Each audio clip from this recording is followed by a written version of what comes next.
discount-ыг бүр ингээ эхнээс нь тайлбарлая гэж бодлоо. Уг нь бол надад nice discount дээр бичлэг байгаа.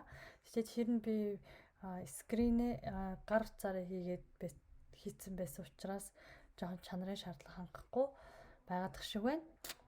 За энэ nice discount бол яг манай группийнхний бас аягүй хэрэгэлдэг сайтуудын нэг л дээ. За эхлээд sign up хийхдээ яах вэ гэхээр ямар юм харагдаж байгааг та харуулъя. За sign up хийхэд та өөрийнхөө email хаягийг тэгээ PayPal-оо өөрийнхөө Amazon аккаунтынхаа одоо линкийг тэгээд пассвортаа хийнэ.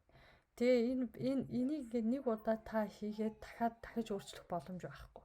Хэрвээ магадгүй таны Amazon аккаунт чинь ревю бичиж чадхаа болчихсон бол та энэ дээр шинэ Amazon аккаунт хийх ямарч боломжгүй. Тэгээ та хэрвээ нэгийгээ та энэ дээр PayPal дээр та ямар нэгэн PayPal хийцэн бол тэрийгээ дахиж засварлах боломж байхгүй. Тэгээ ийм байдаг учраас энэ дээрээ яг одоо ажиллаж байгаа Amazon аккаунтаа ажиллаж байгаа PayPal-оо хийх ёстой. За одоо би болохоор юу яаж байгаа? Зүгээр sign up биш, sign in хийж орох ёстой учраас зүгээр ингээ орчихъя. За энэ дээр одоо яадаг вэ гэхээр штэ. Ер нь бол nice discount чи ажиллахад хамгийн амархан. Энэ дээр deal хэсэг байна. За хэрвээ та deal хэсгээр орох юм бол энэ дандаа ревю бичүүлээд танд буцаалт өгдөг бараанууд байгаа. Харж байгаад ерөнхийдөө бол ревю бичүүлж байгаа бүх бараа бол нэлээд сайн буудаг. Тэгээд эндээс бол ингээд та харж агаад ямар ч хамаагүй бараан дээр ингээд request гэдэг ингээд дарчдаг. За ингээд request гэдэг дарахаар чи тань дээр ингээд гараад ирнэ. За энийг та яг request хийж авах юм уу гэдгийг энэ дээр тань дээр заавар гарч ирж байна те.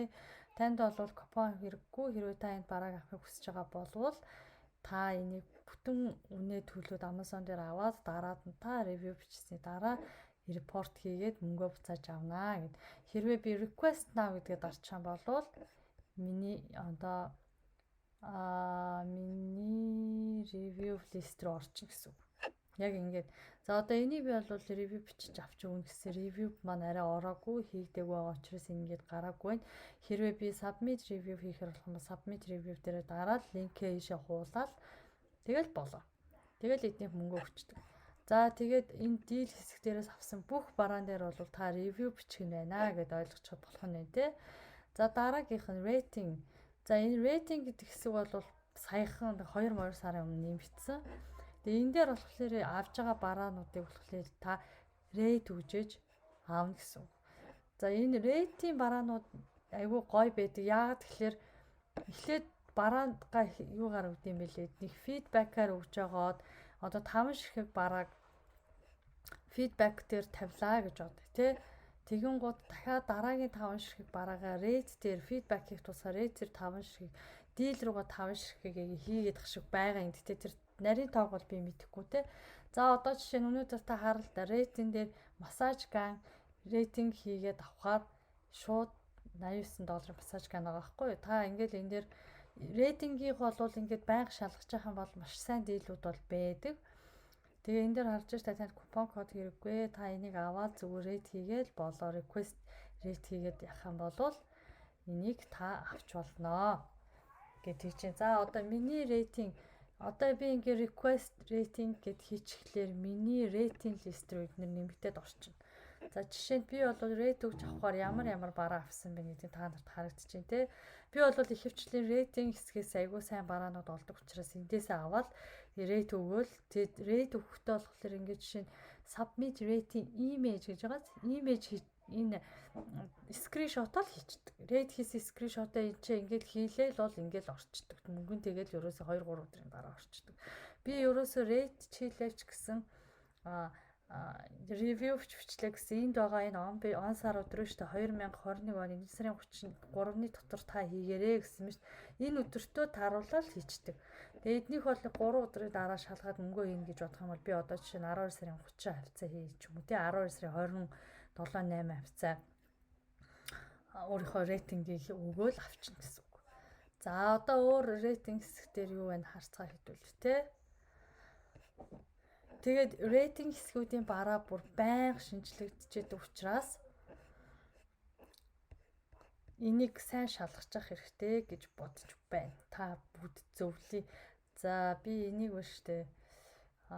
Энийг би группийнхээ яс шеэрлэх та. За дараагийнх нь одоо фидбек гэсэн. Энэ фидбек хэсэг бол яадаг вэ гэвэл та фидбек хэсгээс авсан бараан дээрээ фидбек өгөхдөө яадаг гэвэл ямар деливрээ ямар хүргэгдсэн, сав баглаа бодол ямар байсан, хэр хурдан хүргэгдсэн гэдэг дээрээ сэтгэл бичээл юу ячдаг, фидбек өгчдөг. Тэгээ энэ фидбекийн бараанууд өнөөдөр бол хэцүүхэн харагдчихээн. Фидбек дээр бол зөндөө ууганд бараа байдаг. За question and answer хэсэг гэж. За энэ question and answer хэсэг дээрээс бид нар болохоор барааг худалдаж авалгүйгээр Amazon дээр зүгээр ажиллаад бид нэр эндээсээ нэг асуулт болгонд бид нэр 50 цент авдаг. За одоо ингэж штэ. Одоо энийг энэ таскаа бол та 2 цагийн дотор гүйцэтгэрээ гэдэг чинь. За окей гэв. Одоо ингэхээр чинь одоо та нар хэрэг харж байгаа бол ингээд би комплит болцсон эднэр ингээд бэж гин. Энэ асуултуудаасаа би бүгдөө өнгөөсөн 50 цент аваад мөнгнүүд авцсан. Тэгээд энэ чинь болохоор миний энэ рейтинг фидбекээс ирсэн бүх мөнгнүүд нийлээд эднэр мэднэр нийлж байгаад над руу PayPal-оор шууд direct deposit орчдөг. За фидбек юу question and answer хэсэг болвол та мөнгө бараа худалдаж авалгүйгээр зүгээр л асуугаад мөнгө авдаг гэсэн. За энэ rebate болон энэ rebate болохоор хэрвээ та review листэн дээр байгаа бараанаасаа ревю бичээд таны ревю лайв хийчих юм бол энэ дээрээс та хүссэн бараагаа rate review feedback өгүүлгүйгээр шууд авах боломжтой байдаг. Тэгээ энэхийн барааг бол авангууд тань руу шууд депозитод буцаад орчихно гэсэн үг.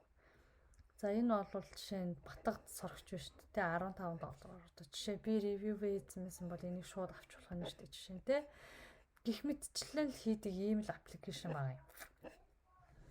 За тэгээд ер нь бол ингээл болоо. Та болвол жишээ нь за би фидбек өгөх миний листэн дээр юу байна гэд ингээ харахаар одоо жишээ нь би фидбекээр ийм хөөрхөн AirPod-ны Pro case авсан.